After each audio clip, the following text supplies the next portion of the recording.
سلام احترامات. این پول که شما میبینید پول خشتی یاد میشه. پول خشتی است و نقطه جالب است که این پول به گفته مردم از خاکستر و تخم مرغ جور شده و قدامت تاریخی از این بالاتر از 100 سال است. این اولین پلی از بدخشان که یک ولسوالیش به دیگه ولسوالیش وصل می سازه و مانند دروازه، اشکاشن، زیبا، گوردو، چغمان و گفته مردم بدخشان این بغل دریا را با او بغل دریا وصل میکنه و در زمانی که بهار یا تابستان میشه در وقت آب زیادی حتی اثر از این آب سرازیر میشه که نشانه شما میبینید. اگر دولت در قسمت نگهداری از این توجه کنه 1000 سال تاریخی است و در نگهداریش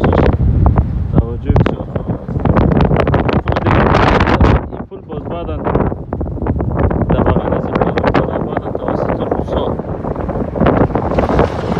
جور شده